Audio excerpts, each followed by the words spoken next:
नमस्कार दोस्तों, स्वागत है आप सभी का हमारे YouTube चैनल में।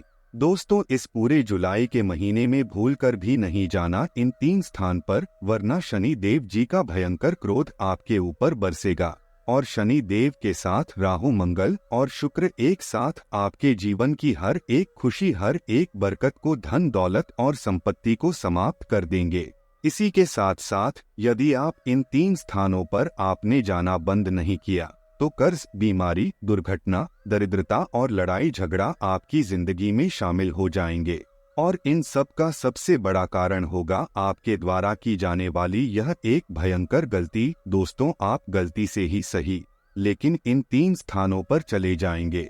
जी हाँ दोस्तों, इन 3 स्थानों पर भयंकर नकारात्मक ऊर्जा होती है और शनि देव भी इस गलती को सह नहीं सकते हैं और वह हर एक उस इंसान को श्राप दे देते हैं जो इन 3 जगह पर भूल से भी चले जाते हैं। अब आप सोचेंगे कि भूल से अगर जाएंगे तो शनि देव जी क्रोधित क्यों हो जाएंगे, क्योंकि भूल से किए गए हर पाप सब देवी देवता क्षमा दे देते हैं। परंतु दोस्तों, हम आपको बता दें कि यह बात ठीक नहीं है। आप चाहे भूल से पाप करे, फिर चाहे जानबूझकर करे पाप, तो पाप होता है। अब दोस्तों, बिजली के तार को चाहे आप भूल से छुए या फिर जानबूझकर छुए, करंट तो आपको लगेगा ही। इसी प्रकार यदि आपने कोई ऐसा कर्म किया है जो शास्त्रों के और देवी शक्तियों के अनुकूल नहीं है, तो आपको उसका फल तो भोगना ही होगा। इसीलिए हम आपसे कह रहे हैं कि इस जुलाई के महीने में आपको बहुत ही अधिक सतर्क रहना है। अब इसका कारण यह है कि आपके जीवन में 2 बहुत बड़ी समस्याएं खड़ी हो चुकी है ग्रहों को देखते हुए।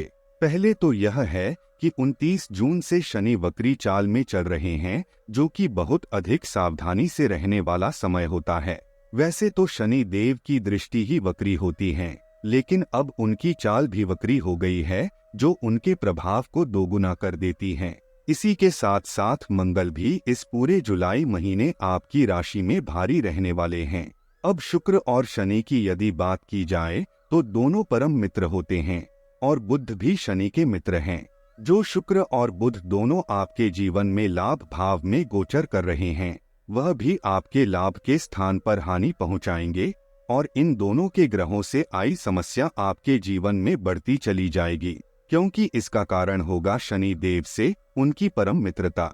पर यह तो हम आपसे पहले ही कह चुके हैं कि जिस इंसान से शनि क्रोधित हो जाते हैं, उस इंसान का राहु एक्टिव हो जाता है, सक्रिय हो जाता है और उस इंसान से जानबूझकर ऐसा काम करवाता है जिससे कि शनि देव और अधिक नाराज हो जाते हैं, क्रोधित हो जाते हैं और फिर उसे दंड देने लगते हैं। आपने यह कहावत अवश्य सुनी होगी कि विनाश काले विपरीत बुद्धि, यानी कि जब इंसान का समय खराब आने को होता है तो उसकी बुद्धि भी विपरीत हो जाती है। और इंसान का वक्त खराब आने का मतलब क्या है कि शनि देव उनसे क्रोधित हो चुके हैं। अब शनि देव क्रोधित हो चुके हैं तो बुरा वक्त कैसे आएगा? आप समझिए कि शनि देव जी की शिव शक्तियां हैं, वह बहुत ही अधिक है। सबसे पहले शनि देव को न्याय और कर्म का देवता कहा जाता है। इसी के साथ साथ शनि देव दंड अधिकारी भी है। यदि हर इंसान इस धरती पर जी रहा है, उसके जीवन में कौन सी सजा उसे कब मिलेगी, इसका निर्णय शनि देव जी ही लेंगे। और यह अधिकार शनि देव को किसी और ने नहीं, स्वयं भोलेनाथ जी ने दिए हुए हैं। तो इस अधिकार से शनि देव जब आपको दंड देंगे, आपसे नाराज होंगी, तभी तो आपका बुरा समय आएगा। और जब आपका बुरा समय आएगा तो उस बुरे समय को लाने के लिए कुछ ना कुछ तो माध्यम बनेगा। तो आपके ही द्वारा किए गए कुछ ऐसे कार्य जो शनि देव जी को नाराज करेंगे और आपका बुरा समय लेकर आएंगे। तो आपकी बुद्धि पर राहु हावी हो जाएगा और जानबूझकर ऐसा कार्य कराएगा जिससे आप गलत दिशा में चले जाएंगे और आपकी कर्म खराब हो जाएंगे, जिससे शनिदेव आपसे क्रोधित होकर आपको दंड देंगे। इसीलिए यह कहावत बनी हुई है। तो सबसे बेहतर होगा कि आपको पहले से ही इस बात के बारे में जानकारी प्राप्त हो जाए कि ऐसे विकट समय में जब शनि देव वक्री हैं, यानी उनकी महादशा अगर चल रही है, तो आपको कौन से ऐसे स्थान है, कौन से ऐसे कार्य है जो नहीं करने हैं, जो शनि देव की सोच और उनकी विचारधारा के खिलाफ हैं। अब दोस्तों, आपको अगर इन चीजों के बारे में पहले से ही पता चल जाएगा तो आप पहले से सतर्क हो जाएंगे और आप भी यह गलती नहीं करेंगे और आपके जीवन में शनि देव की कृपा भी बनी रहेगी। दोस्तों, सीधी सी बात है कि जब शनि देव आपसे नाराज नहीं होंगे तो वह आपसे प्रसन्न होंगे, और अगर प्रसन्न होंगे तो फिर आपको अच्छे फल भी देंगे। वैसे दोस्तों, हम आपको बता दें कि शनि जब वक्री होते हैं या शनि की 7.5 चल रही होती हैं, यानी कि शनि किसी भी प्रकार से हावी होते हैं, तो किसी किसी जातक को तो करोड़पति तक बना देते हैं। किसी जातक के जीवन में खुशियां लेकर आते हैं, जिसके लिए जीवन भर आप तरस रहे थे। लेकिन इसके भी कुछ शर्तें हैं, कुछ ऐसे कार्य जिन्हें आपको भूलकर भी नहीं करना है। अब शनि देव की महादशा के समय आपको क्या करना है, इससे ज्यादा ख्याल इस चीज का रखना पड़ता है कि क्या नहीं करना है, क्योंकि शनि देव बहुत ज्यादा क्रोधी है। एक बार अगर गुस्सा हो गए तो उन्हें प्रसन्न करना बहुत ही मुश्किल हो जाता है। इसीलिए दोस्तों, हम बार बार आपसे एक ही बात कह रहे हैं कि चाहे कुछ भी हो जाए, कोई भी ऐसा कार्य नहीं करना है जिससे कि शनि देव क्रोधित हो जाएं, वरना सब किए कराए पर पानी फिर जाएगा और आपकी हर योजना चौपट हो जाएगी। आपका जीवन बर्बाद होते देर नहीं लगेगी। दोस्तों, आपको बता दे कि आपको 3 काम है जो इस महीने में भूलकर भी नहीं करने हैं। पहला काम कि आपको क्रोध नहीं करना है। क्रोध आपको आएगी जरूर, चीजों पर, परिस्थितियों पर या अपने आप पर भी आ सकते हैं, तो क्रोध आपको नहीं करना है। दूसरा, किसी भी चीज की टेंशन नहीं लेना है, हद से ज्यादा तनाव नहीं लेना है। चिंतन करना है, मनन करना है, चीजों के बारे में विचार करना है, लेकिन टेंशन नहीं लेना है। तीसरा, भक्ति के मार्ग को नहीं छोड़ता है, यानी कि भगवान से आप जितना प्रेम करते हैं, उनकी जितनी भक्ति करते हैं, उसे ही जीविका बनाकर रखना है। यह आपके लिए रामबाण होगा।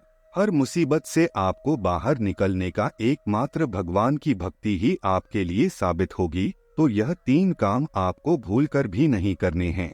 दोस्तों, अब हम आपको बताते हैं उन 3 स्थानों के बारे में जहां पर आपको नहीं जाना है, भूल से भी नहीं जाना है, गलती से भी नहीं जाना है, वरना आप बहुत पछताएंगे, क्योंकि शनि देव आपके ऊपर भयंकर क्रोध बरसाएंगे और आप फंस जाएंगे।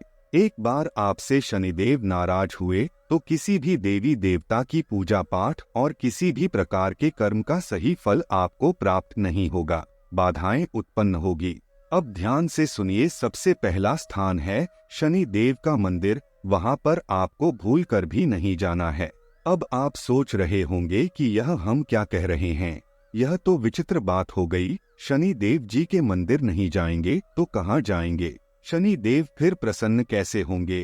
तो दोस्तों, ध्यान से सुनिए कि हमारा शास्त्र क्या कहते हैं। शनि देव साधारण देवता नहीं है। शनि देव की पूजा साधारण नहीं होती है। इसीलिए आपने देखा होगा कि हमारे घरों में शनि देव की कभी भी मूर्ति या फोटो नहीं रखी जाती है। इसका निषेध है। आपको क्या करना है, इसे ध्यान से सुनिएगा और समझना भी। हम गहराई से सारा ज्ञान आपको दे रहे हैं, इसे बिल्कुल भी भूलिएगा मत। दोस्तों, शनि देव जी का मंदिर यानी कि शनि का जो मूर्ति है, वहां पर आपको नहीं जाना है दोस्तों, क्योंकि यह आज के नए जमाने की सोच का नतीजा है। बाकी शास्त्रों में ऐसा कहीं भी नहीं लिखा है कि शनि देव की मंदिर में शनि मूर्ति होनी चाहिए। जी नहीं दोस्तों, शनि देव जी के मंदिर में शनि शीला स्वरूप होता है। शनि देव का असली स्वरूप शीला स्वरूप होता है। अब इसका शास्त्रों में कारण क्या है, आप समझ लीजिए। शनि देव को शनि देव जी की पत्नी ने ही श्राप दिया है कि जिस इंसान पर भी शनि देव की दृष्टि पड़ेगी उसका जीवन बर्बाद हो जाएगा, यानी कि शनि देव की दृष्टि वक्री हो जाएगी। यह श्राप उन्हें लगा हुआ है। और जब शनि देव जी की मूर्ति होगी, उसमें जो उनकी आंखें होगी और उनकी दृष्टि होगी, वह तो हर आने जाने वाले इंसान पर पड़ेगी ही। और जब हर इंसान पर उनकी दृष्टि पड़ेगी तो उसका जीवन बर्बाद तो होगा ही। इसीलिए शनि देव की फोटो और मूर्ति घरों में नहीं रखी जाती। इसीलिए शनि देव जी की दृष्टि के ठीक सामने पड़ने से बचा जाता है। किसी ऐसे मंदिर में आप अगर चले जाए जहां पर शनि देव की मूर्ति लगी है और आपने जाकर शनि देव की पूजा पाठ की, लेकिन शनि देव की दृष्टि तो आपके ऊपर पड़ ही गई है। अब शनि देव की दृष्टि का नतीजा क्या है? आपका जीवन बर्बाद हो जाएगा। दूसरा, जब शनि देव के मंदिर में आपको प्रवेश करना है तो ऐसे ही नहीं करना है। आपके हाथों को पीछे रखकर कैदियों की तरह, मुजरिमों की तरह आपको प्रवेश करना होगा, क्योंकि शनि देव की दृष्टि में दुनिया का हर इंसान किसी न किसी गलती की वजह से एक गुनाहगार है। तो गुनहगार की तरह ही आपको जाना होगा। शनि देव से आपको क्षमा मांगनी होगी हर उस कार्य के लिए, हर उस गलती के लिए जो आपने अनजाने में की है या जानबूझकर की है। तो आपको एक गुनहगार की तरह अपने हाथ पीछे करके सर झुकाकर जमीन की ओर देखते हुए जाना है, ना कि सीधे शनिदेव की दृष्टि से दृष्टि मिलाकर जानी है। अब आपको जाकर के वहां खड़े नहीं होना है, आपको अंदर जाकर कि उनके बाईं और या फिर दाएं ओर मुंह करके खड़े होना है। कोशिश करें कि मूर्ति के बाईं ओर आप खड़े हो, शीला स्वरूप के बाईं और आप खड़े हो। इसी के साथ साथ जितने भी पूजा पाठ शनिदेव जी का करे, सर झुकाकर आपको नीचे सर रखकर ही करना है। और सारी पूजा पाठ समाप्त होने के बाद भी आपको सर ऊपर नहीं उठाना है। इसके बाद आपको उल्टे पैर वापस आना है। शनि देव को अपनी पीठ बिल्कुल भी नहीं दिखानी है। इस प्रकार अपना हाथ पीछे रखकर और सर झुकाकर कंधे नीचे करके वापस चलना है और मंदिर से बाहर निकलना है। लेकिन यह भी आप वहां करेंगे जहां पर शीला स्वरूप विद्यमान हो। यदि उनकी मूर्ति विद्यमान है वहां पर तो आपको भूल कर भी नहीं जाना है। ऐसा कोई मंदिर ही नहीं है जहां पर शनि देव का शीला स्वरूप विद्यमान है, क्योंकि आजकल तो फैशन का जमाना है, मंदिरों में भी फैशन हो गई है। भगवानों के नाम पर तो शायद ऐसा कोई मंदिर ना हो आपके आसपास। तो ऐसे में आप क्या करें? ऐसे में आप किसी ऐसे मंदिर में जाइए जहां पर पीपल का वृक्ष स्थापित होता है, लगा होता है। तो पीपल का जो वृक्ष होता है उसे भी शनि देव का स्वरूप भी माना जाता है। तो शनिवार के दिन जो भी पूजा पाठ विधि विधान से आपको करना है वे सब आप पीपल के वृक्ष के नीचे कर सकते हैं। लेकिन याद रखें कि पीपल का वह वृक्ष मंदिर के प्रांगण में होना चाहिए। अक्सर हनुमान जी के या भोले बाबा के मंदिर के प्रांगण में पीपल का वृक्ष मिल ही जाता है। तो हनुमान जी के मंदिर के प्रांगण में जो पीपल का वृक्ष लगा है वही शनि देव जी का स्वरूप है। तो उस वृक्ष के नीचे आपको जाना है और वहां आप दीपक जलाए शनि देव जी के नाम से, और वहां पर आप शनि देव का ओम शम शनिचराय नमः इस मंत्र का जाप करें। बस इतना सा आपको करना है। साथ ही साथ आप अगर चाहे तो छाया दान भी कर सकते हैं। इतना आप करें, बाकी आपकी पूजा पाठ सब सार्थक होगी। शनि देव आपसे बहुत प्रसन्न होंगे और शनि देव जी जानबूझकर नहीं करेंगे कि आप उनके मंदिर गए और आपको वह श्राप दे दिए या फिर आपसे वह नाराज हो गए। यह तो उनकी दृष्टि है जो श्राप के कारण वक्री हो चुके हैं।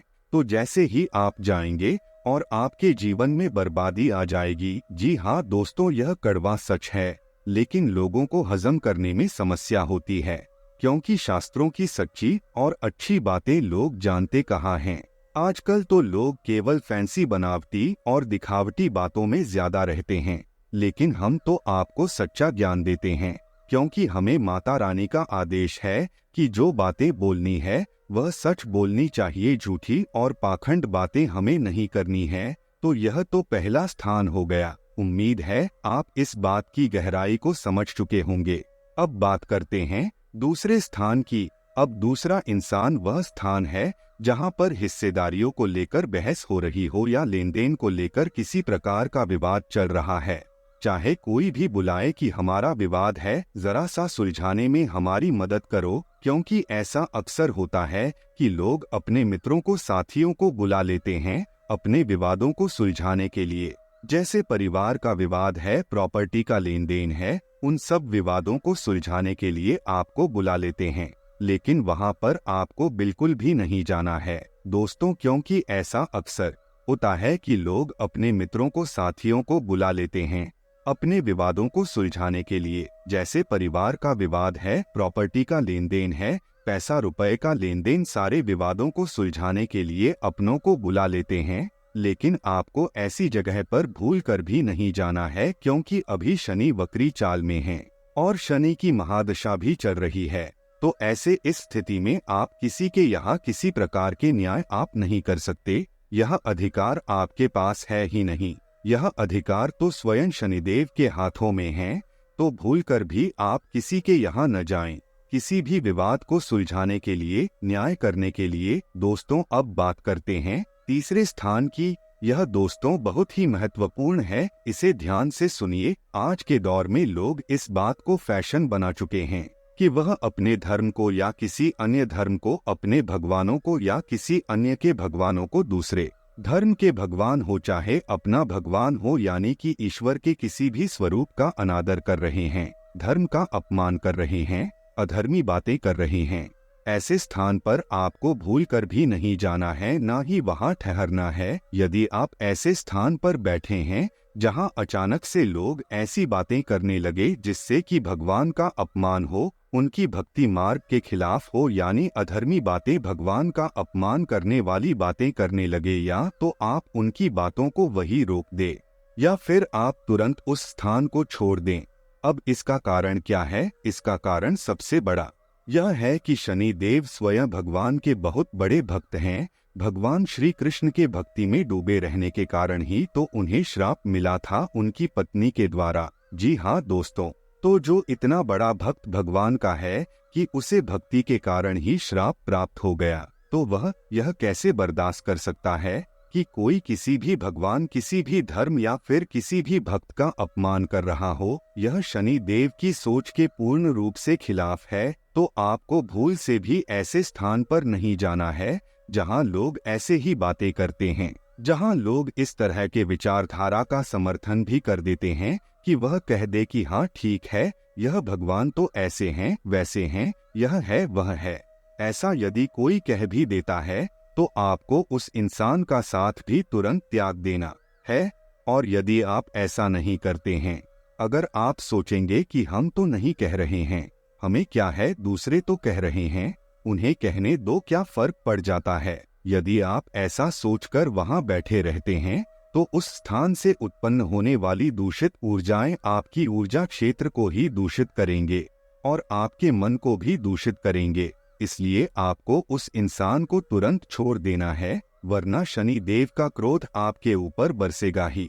तो यह तो थी दोस्तों 3 स्थानों की बातें। अब हम आपको बताते हैं कि उस महाशक्ति उपाय के बारे में। तो दोस्तों ध्यान से सुनिए इस उपाय को। दोस्तों यह उपाय एक मंत्र है और इस मंत्र का नाम है नवान मंत्र। जी हाँ दोस्तों, नवान मंत्र बहुत ही शक्तिशाली मंत्र है और इस मंत्र में सभी देवी शक्तियाँ यानी कि शक्ति के सभी रूप समाहित होते हैं।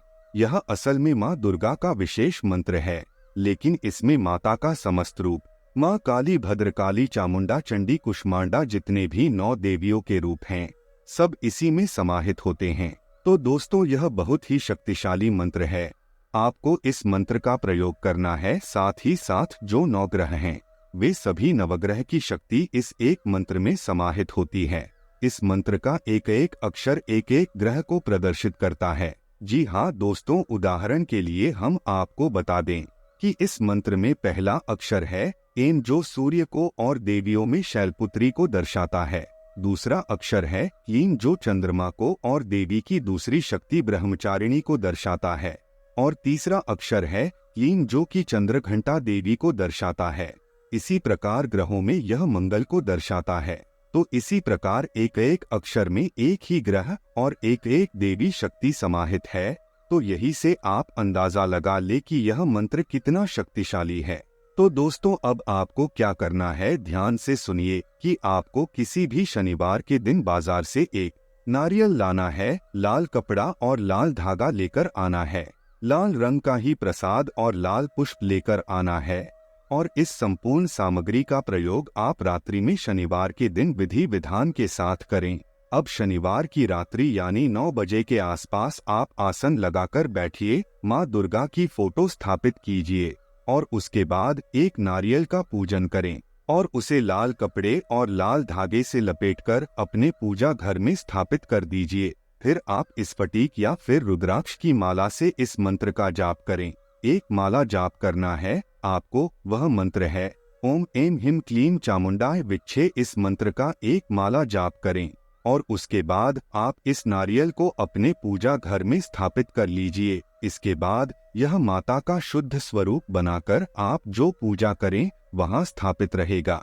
फिर इसके बाद अगले दिन से ही यानी कि पूरे जुलाई के महीने आप जब भी अपने घर से बाहर निकले तो इस नारियल को छूकर और मन में इस मंत्र का उच्चारण करके ही घर से बाहर निकले। जब आप घर से बाहर निकले तो अपने मन में इसी मंत्र का उच्चारण करते हुए कदम को बाहर निकालिए। मन में ही आपको जाप करना है, मौखिक नहीं करना है। आप कितनी भी जाप कर सकते हैं, आपके जीवन में सब अच्छा ही होगा। दोस्तों, आशा करते हैं आपको हमारी यह जानकारी अच्छी लगी हो तो वीडियो को लाइक जरूर कीजिएगा और चैनल को सब्सक्राइब करना बिल्कुल भी मत भूलिएगा। दोस्तों, कमेंट बॉक्स में जय शनि देव जय माता दी जरूर लिखिएगा। वीडियो को अंत तक देखने के लिए आप सभी का बहुत बहुत धन्यवाद।